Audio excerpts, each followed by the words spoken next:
Hello दोस्तों, आप सभी का स्वागत है हमारे यूट्यूब चैनल टेक्नो एकेडमिक में। दोस्तों, आज के इस वीडियो में हम आपको बताएंगे 20 अप्रैल 2020 के करंट अफेयर्स जितने भी इम्पॉर्टेंट क्वेश्चन होंगे, हर एक क्वेश्चन की इम्पॉर्टेंट फैक्ट को समझेंगे और उस सब पे डिस्कस करेंगे। तो दोस्तों, अगर आप हमारे चैनल नए हो तो सब्सक्राइब ज़रूर कर दें और बेल आइकन को भी दबाना ना भूलें। तो चलिए दोस्तों, आज की इस वीडियो में दोस्तों सबसे पहले क्विज के बारे में देख लेते हैं। तो कल के दिए गए दो क्विज में से फर्स्ट क्विज है दोस्तों, विश्व हीमोफीलिया दिवस किस तिथि को मनाया जाता है। तो दोस्तों इसका सही आंसर होगा ऑप्शन नंबर डी, 17 अप्रैल को विश्व हीमोफीलिया दिवस के रूप में मनाया जाता है। नेक्स्ट क्विज था दोस्तों, मून जे इन किस देश के राष्ट्रपति चुने गए हैं।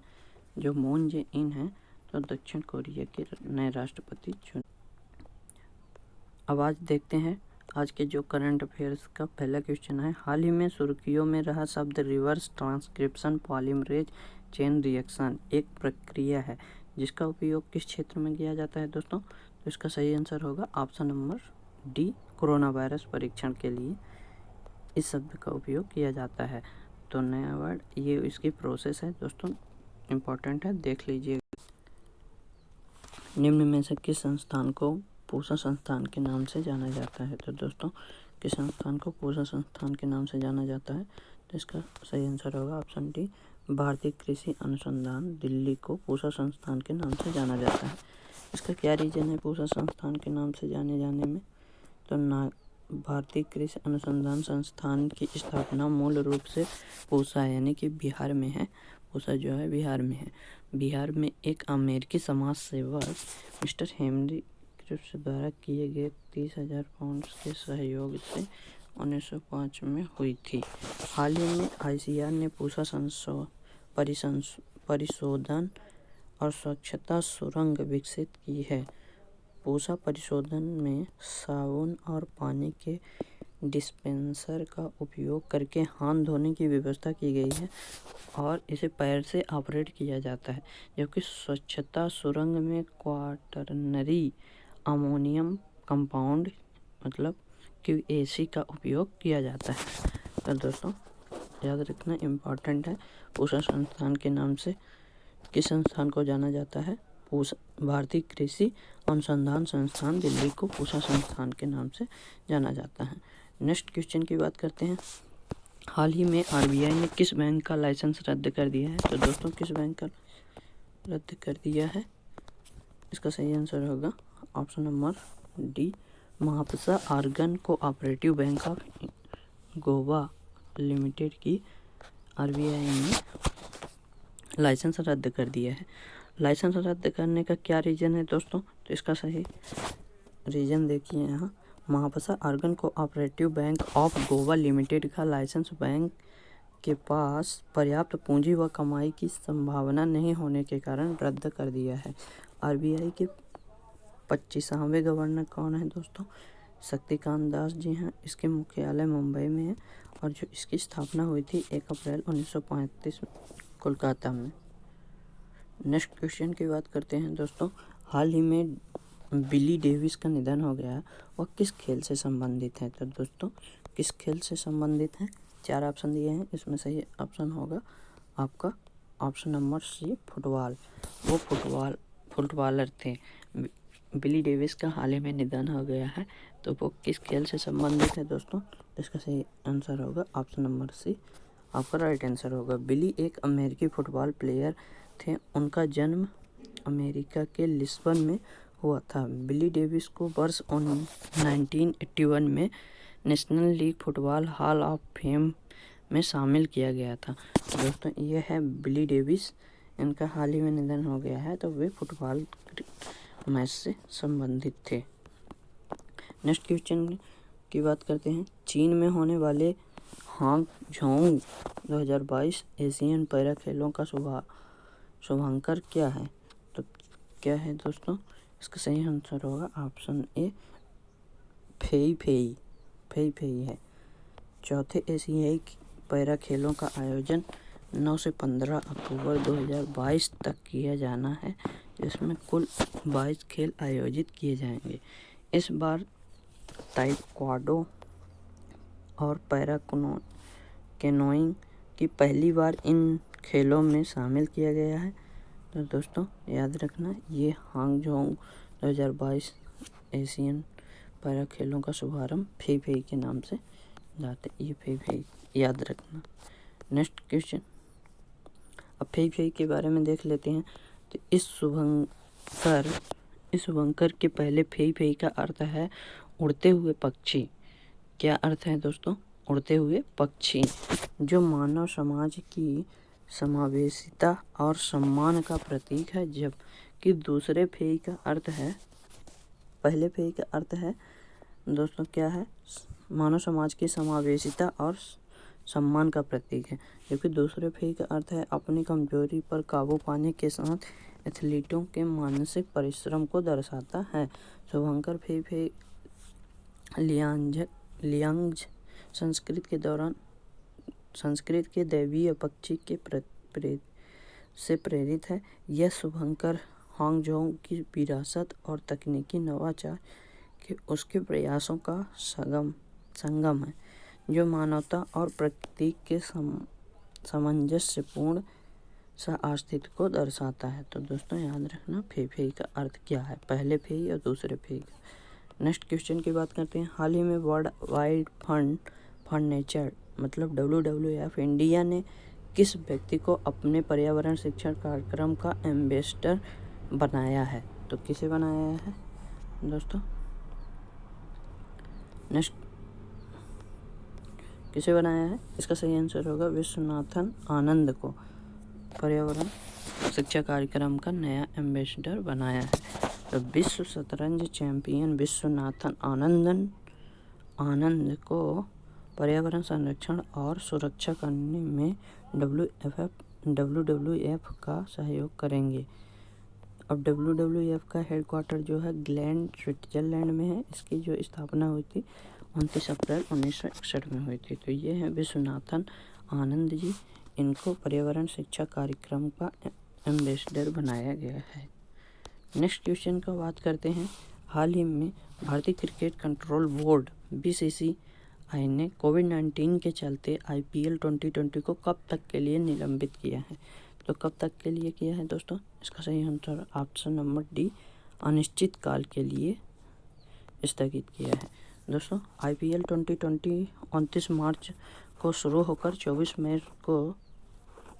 मई को समाप्त होने वाला था, लेकिन भारत के कोरोना वायरस के बढ़ते सकारात्मक मामलों को देखते हुए इसे पहले ही 15 अप्रैल तक के लिए टाल दिया गया था, लेकिन अब अनिश्चित काल के लिए इसको निलंबित कर दिया गया है। तो दोस्तों BCCI के अध्यक्ष सौरव गांगुली जी हैं और BCCI का मुख्यालय जो है तो मुंबई में है। तो दोस्तों याद रखना, इम्पोर्टेंट है।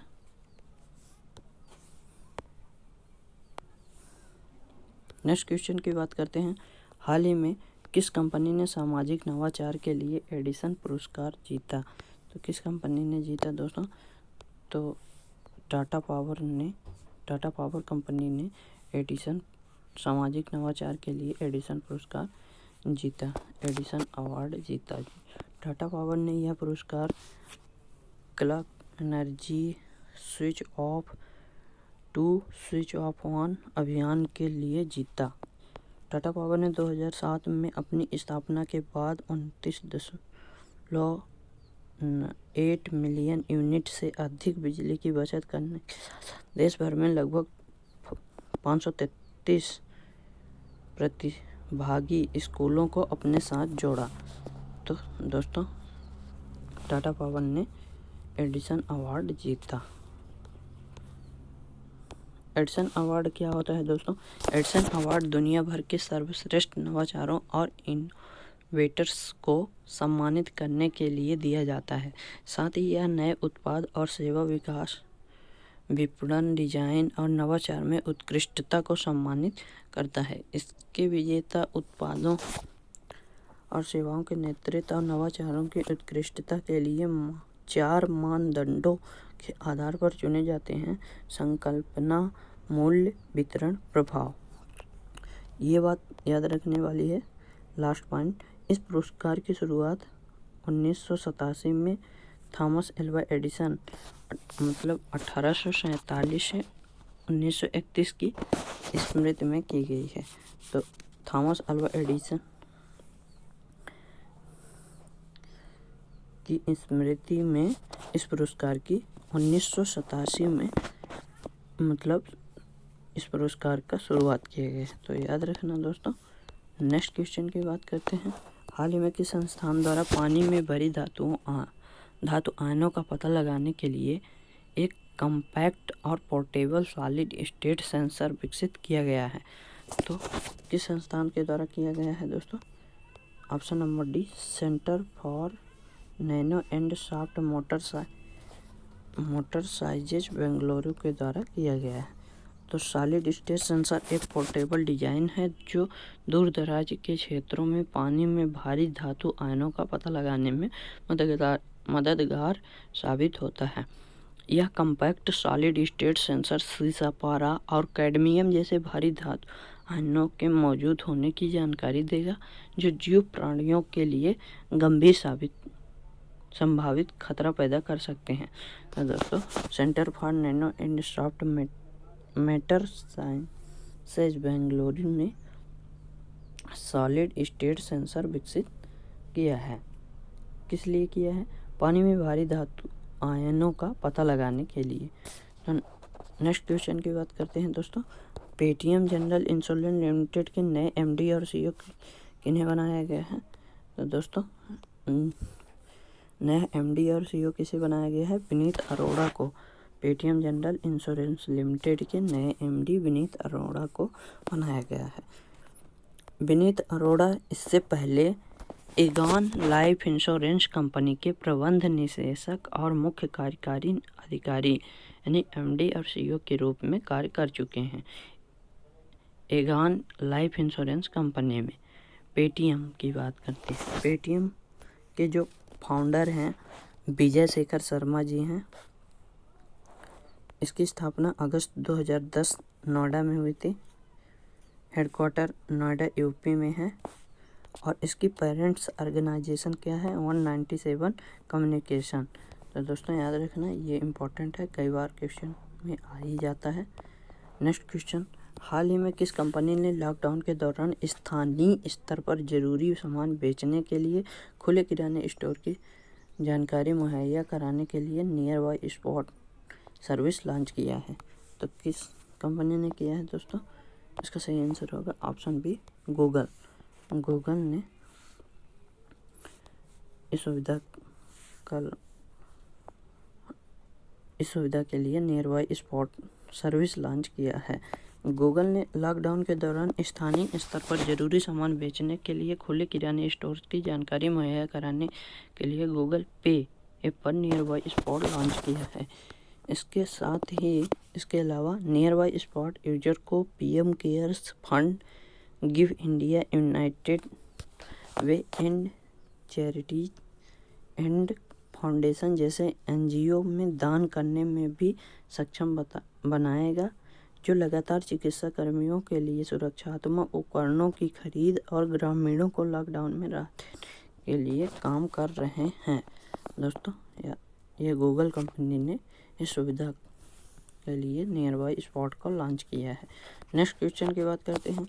हाल ही में किस राज्य सरकार ने कॉमिक पाठ्य पुस्तकों का इलेक्ट्रॉनिक संस्करण लॉन्च किया है? तो किस राज्य सरकार ने किया है दोस्तों? इसका सही आंसर होगा मणिपुर।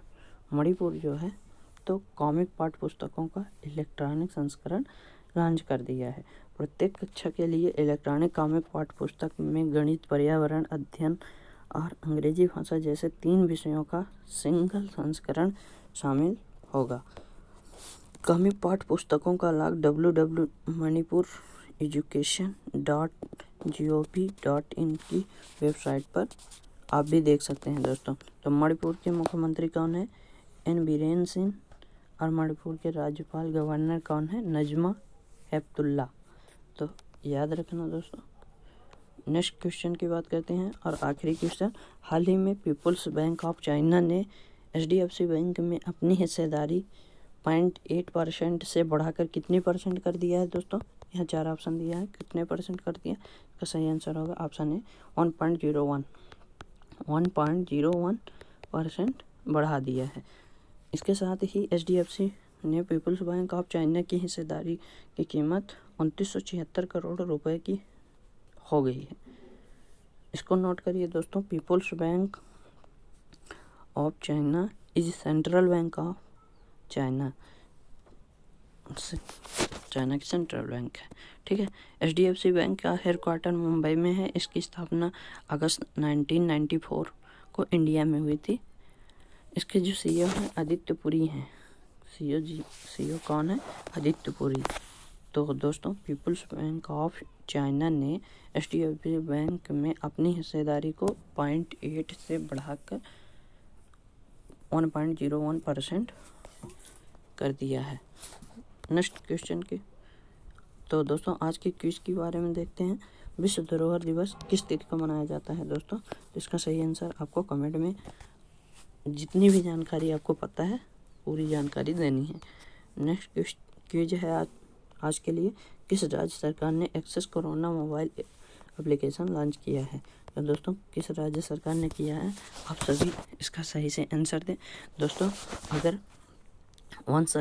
अगर आप हमारे चैनल को सब्सक्राइब नहीं किए हैं, प्लीज़ दोस्तों चैनल को सब्सक्राइब कर दें और बेल आइकन को भी प्रेस कर दें।